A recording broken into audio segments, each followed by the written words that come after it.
안녕하세요. 원샷입니다. 출퇴근길 15분 만에 끝내는 직장인 주식 투자 원샷입니다. 오늘 방송은 주간 증시 체크 8월 2주차 방송이고요. 금주의 키워드는 증시 조정, 정책 리스크, 환율 되도록 하겠습니다. 그리고 또 글로벌 경제와 3분기 한국 증시에 대해서도 잠깐 언급해 드리도록 하겠습니다. 필요한 것 같아서요. 주간 증시 체크는 주간 시황 방송입니다. 지난주에 어떤 일이 있었고 또 그걸 바탕으로 다가오는 한 주는 어떻게 대응해야 될지 알아보는 그런 시간이니까요. 많은 도움 되시기 바라겠습니다. 이제 출발합니다. 외국인과 증시. 매도하는 외국인. 과연 차익 실현 후 잠시 후에 조정하고 다시 매수할 것이냐, 아니면 이제 본격적으로 시장을 떠나는 것이냐, 이 두 가지가 지금 궁금하죠, 저희한테는. 그러기 위해서 일단 글로벌 경제 현황에 대해서 한번 점검해 보도록 하겠습니다. 일단 유럽 경제 한번 보시죠. 유럽 경제는 지금 저물가, 저금리에 굉장히 좋은 상황입니다. 그래서 경제가 회복되고 있어요. 그래서 지금 유럽 경제로 그 신흥국에 갔던 그런 이제 투자하는 돈들이 그런 이제 유럽 경제로 들어오고 있습니다. 그만큼 유럽 경제가 좋아지고 있다. 이런 말씀을 드릴 수 있을 것 같아요. 근데 이제 물가는 더 이상 낮출 수가 없다.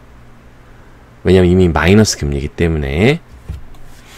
일본 경제도 마찬가지입니다. 일본 경제도 똑같이 경제가 좋아지고 있습니다. 사실 그래서 지금 국내 증시가 별로 안 좋잖아요. 당장은.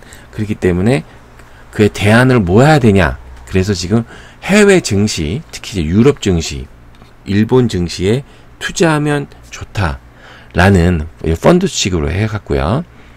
외국 직접 투자를 하거나 그렇게 되면 외국인이 올해 초에 우리나라 들어와서 샀던 것과 같은 수익을 올릴 수 있다라는 그런 이제 얘기도 있어요. 그만큼 경제가 되게 좋다. 근데 이제 가장 중요한 건 이제 미국 경제입니다. 미국 경제. 왜 미국 경제가 중요하냐? 미국이 금리를 인상하느냐 안 하느냐가 저희한테 가장 중요한 포인트죠. 그래서 그걸 상황을 좀 보고 있는데, 일단 저금리이고 있죠. 그리고 그에 따라 지금 달러가 약세인 상황입니다. 그죠? 그렇다 보니까 지금 수출이 잘 되고 있어요. 미국 경제가 굉장히 좋아지고 있다는 거죠. 호황이라는 거죠.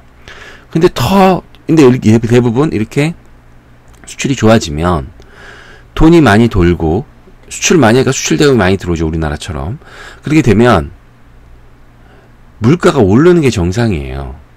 근데 지금 물가가 낮단 말이죠. 제가 다른 색깔로 표시해놨죠. 물가가 낮다는 게 문제입니다. 문제라고 하기보다는 특이한 상황인 거죠. 그러니까 사실 미국은 지금 이제 나오는 얘기가 금리 인상을 서두를 필요가 없다. 수출도 잘 되고 물가도 싸고 이러면 굳이 올릴 필요가 있냐. 이런 말들이 나오기 시작했다는 겁니다. 그죠? 그렇게 되면 결국 금리 인상의 가능성이 점점 낮아지고 있다. 원래는 12월쯤에 한 번 더 할 거라 얘기했잖아요. 그죠? 그리고 연준이 자산 축소를 9월쯤에 할 거다. 근데 이제 이 모든 게 올해 금리 인상을 안 할 수도 있다는 말이 지금 나오고 있고요. 그렇게 되면 외국인이 우리나라 증시를 떠날 가능성이 낮아졌다. 이렇게 일단은 생각을 추론을 해볼 수가 있어요. 한국 경제를 한번 보시죠. 우리도 금리 인상, 한국은행이 금리를 인상을 여부하는 게 중요하다. 그래서 저금리고요, 당연히. 수출이 잘 되고 있습니다. 근데 워낙 강세인데도 어쨌든 잘 되고 있어요. 근데 중요한 거, 물가가 엄청 오르고 있습니다. 그리고 부동산이 과열이라, 이런 말이 나오고 있죠. 그래서 그 부동산 과열이 된 게 한국은행 영향도 있다. 저금리를 오래 방치해서. 그래서 저금리로 부동산이 과열이 되고 그에 대한 책임이 한국은행이 있다. 이런 말들이 한국은행 위원들 사이에서 말이 나오고 있습니다. 그러니까 외국은 금리를 올릴 가능성이 낮아졌는데 한국은 금리를 올릴 가능성이 높아졌다.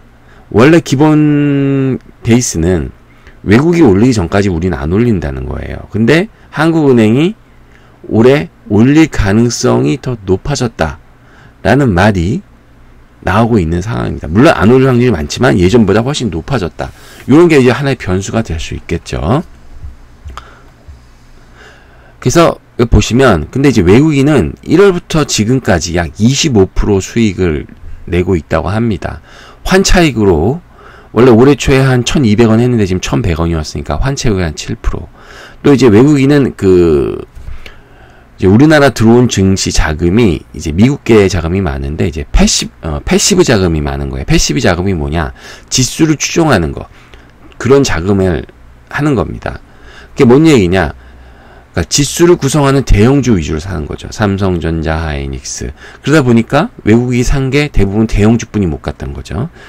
어쨌든 여기서 얘네들은 18% 수익을 내서 약 25%의 수익을 지금 챙기고 있다고 합니다. 근데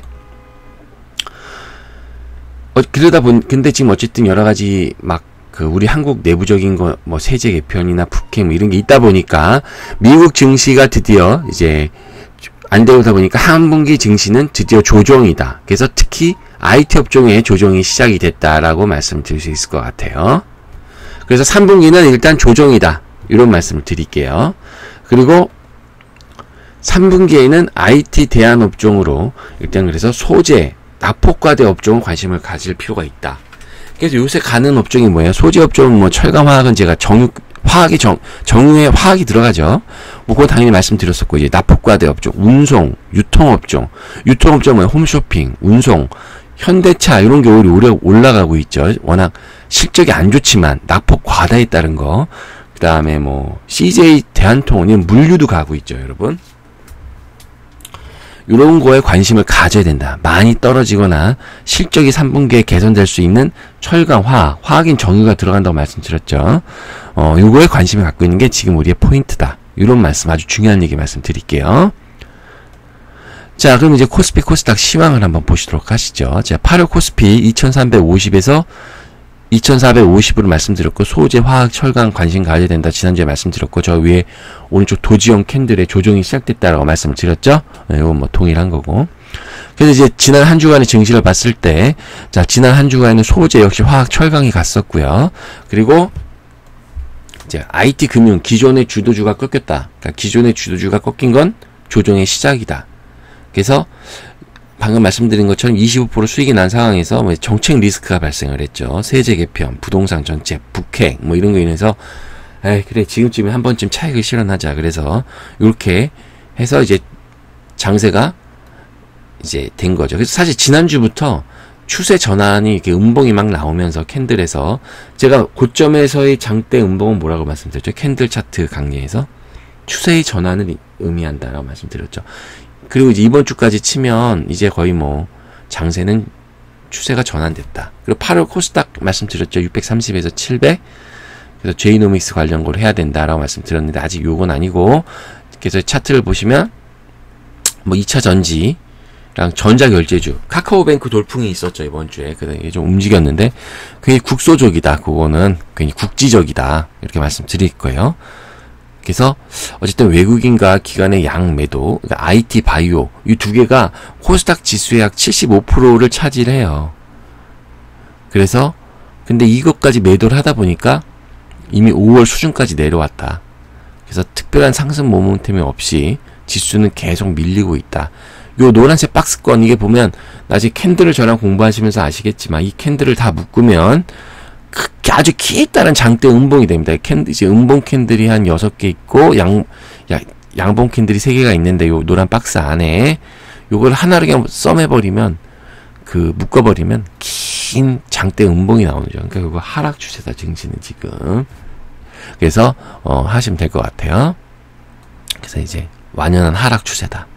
그래서 지난주 주요 증시 체크 한번, 수급 중심을 한번 보시죠. 7월 4주차 상승, 7월 5주차 하락, 8월 1주차 코스피는 거의 보합이다. 올라갔다 내려왔다.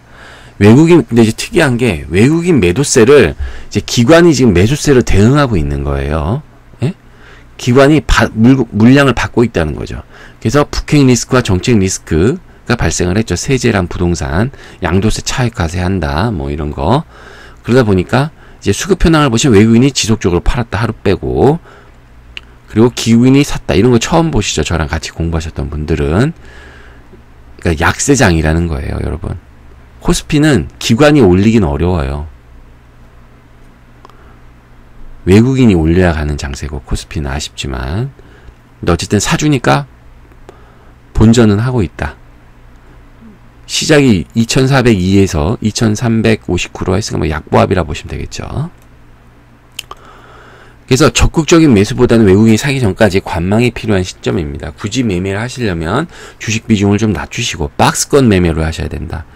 박스권을 정해놓고 하단에 사서 상단에 사는, 그러다 보니까 단기 매매를 하셔야 된다. 장기 투자하실 분은 지금 사지 마세요. 장기 투자하실 분은 기다렸다 사세요. 기다렸다가 바닥을 확인한 다음에 사셔야 됩니다. 단기 매매 하시는 분은 박스권 매매를 하셔야 된다. 짧게 스윙 매매 같은 걸 하셔야겠죠. 자, 그래서 지수는요, 여러분 2400에서 2350을 예상합니다. 그래서 횡보세가 지속이 될 거다 라는 다음 주는 뭐 이렇게 말씀드릴 수 있을 것 같아요. 자, 외국인 매매 현황, 자, 어떤 걸 팔았는지 한번 보시죠.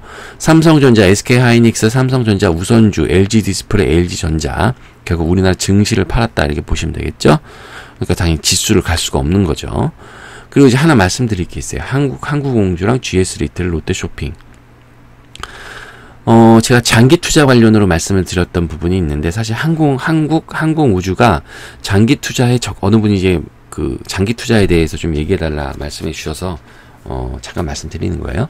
항공우주가 사실 그 장기 투자하기에 굉장히 좋은 주식입니다. 제가 장기 투자하기에 좋아하는 주식 뭐 여러 가지 있다고 말씀드렸죠. 첫째, 독점 기업이어야 되고, 시장이 매번 성장을 해야 된다. 그리고 영업이익이 꾸준히 증가해야 된다.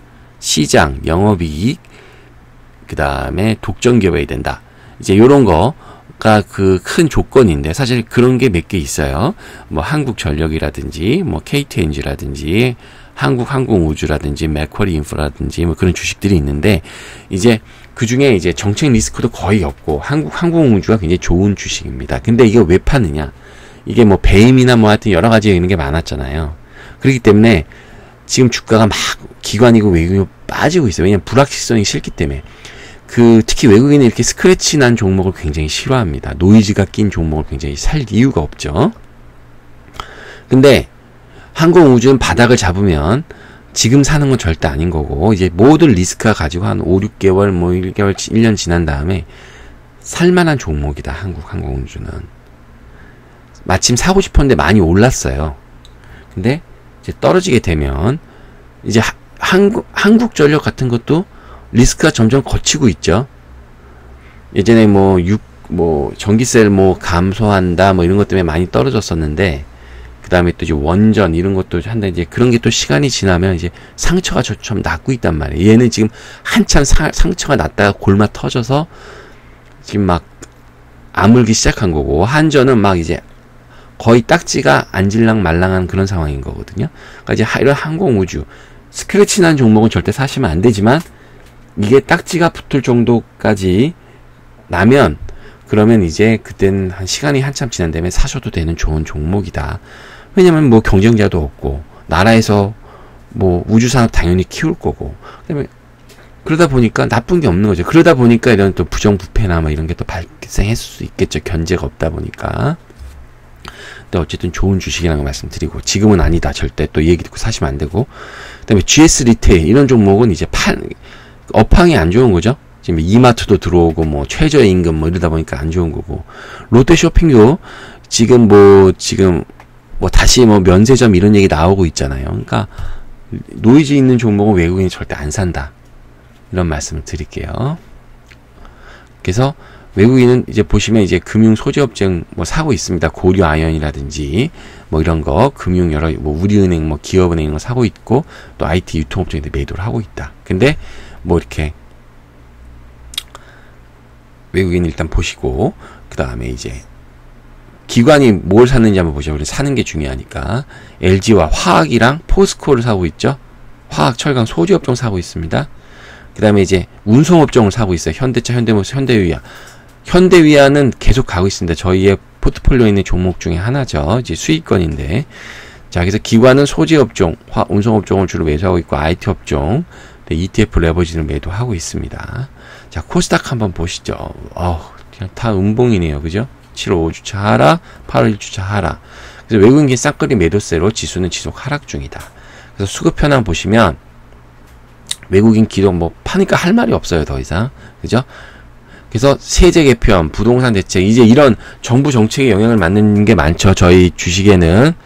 그래서 신규 매수보다는 관망이 필요한 시점이다 라는 말씀을 드리고, 그리고 지수는 640에서 630 박스권을 예상하고 있다 라는 말씀을 드리겠습니다. 그 다음에 코스닥 외국인 매매 현황, 이제 뭘 팔았는지 한번 보시죠. 자, 메디톡스, 셀트리온, 휴젤, 바이오로메드, 에스티팜 이게 저희 종목 중에 하나인데 손실이 너무 많이 났네요. 그죠? 네. 그 다음에 이제 BH, 이오테크닉스, SK 머티리얼이 이제 IT는 이제 차익을 실현하고 있습니다. 제약 바이오 및 IoT 업종. 근데 이제 제약 바이오는 3분기에 여러 가지 이슈가 나오면서 분위기가 바뀔 수 있기 때문에 좀만 기다리시면 좋으실 것 같아요. 자, 코스닥 기관은 또 어떤 걸 팔았나요? 역시 뭐 셀트리온 헬스케어를 바로 팔았죠. 여러분, 그 신규 종목이 IPO가 되면 기관이 바로 파는 경우가 많아요. 그러니까 기관의 배정 물량이 많은 경우 조심하셔야 됩니다. 네, 팁으로 말씀드릴게요. 메디톡스, 휴젤, 신라젠 팔고 있고, 뭐 나머지 뭐 이런 거 다 IT 뭐 이런 거 똑같이 팔고 있습니다. 코스닥은 지금 뭐라고 말씀드리기가 어려울 것 같아요. 자, 그래서 증시는 본격적인 조정 장세에 진입했습니다. 이제 매도세로 돌아선 외국인, 북핵, 정책 리스크로 차익 욕구 자극이 됐고, 특히 이제 일간 그 증시 지수의 변동폭이 커졌죠, 여러분. 막 코스피 막 올라갔다 내려갔다, 그죠? 결국 이게 뭐냐? 추세, 장세의 전환이 임박한다. 주도 바뀔 수 있는 상황이 오고 있다. 턴할 때는 뭔가 변동성이 커지는 거죠. 그다음에 그나마 이제 증권사가 지수 하락을 방어했다. 시장이 내릴 때는 ELS, 여러분이 내는 돈으로 방어를 하고, 돈이 많으니까, 증시가 크니까, 시장이 오를 때는 자기 자본으로 투입해서 이제, 지수를 막는다. 투입을 해서 이제 한다. 돈이 적으니까 어쩔 수 없는 거죠. 그래서 어쨌든 당분간 증권사가, 그 HTS 보면 금융투자라고 있죠. 그게 증권사예요, 여러분. 그 시장 방어방 역할을 하고 있습니다. 자, 그 다음에 북핵, 세제 개편, 부동산이 트리플 악재로 인해서 증시가 급락을 했습니다. 결국 막 울고 있는데 양쪽에 빵까지 맞은 거예요. 예게 막 이러면서 뒤통수까지 맞은 거죠. 참, 그래서 보수적인 접근이 어쨌든 필요하다. 다행히 이제 철강, 금속, 이제 정유주, 화학주도 강세입니다. 그래서 외국인이 포스코, 현대제철, 특히 풍산 이런 건 신고가죠. 그래서 집중을 매수했고, 아무래도 이렇게 이제 원자재 가격 상승에 따른 영향이다. 그래서 저희가 뭐 증시 예측한 대로는 마찬가지입니다. 자, 이번 주 주요 이벤트 및 정시황 설명해 드리도록 하겠습니다. 증시는요, 보수적인 관점으로 접근하셔야 되고, 주식 비중을 낮추셔야 됩니다. 그리고 박스권 매매를 하셔야 되고, 하단에 사서 상단에 사나 짧은 매매, 단기 매매를 하셔야 된다는 말씀 드릴게요. 뭐 특별한 이벤트는 없지만 굳이 말씀드리면 10일 더들리 총재 발언이 있습니다. 뉴욕 연방은행 총장, 더들리가 총장이 이제 소득 불균형과 낮은 물가에 대해서 언급을 하는데, 이게 이제 금리 인상과 연관이 돼 있거든요.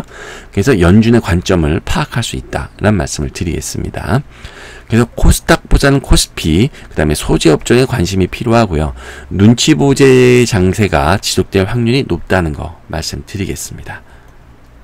자, 8월 10일 방송 안내, 이제 오랫동안 미루어졌던 캔들 차트의 비밀 4편이 계속 이어집니다. 여러분의 많은 관심 바라고요. 어떻게 해요? 잘 도움이 되셨나요? 잘 보셨다면 구독 버튼, 좋아요 버튼 꾹 눌러주세요. 저한테 큰 힘이 되니까요. 이상 원샷이었습니다.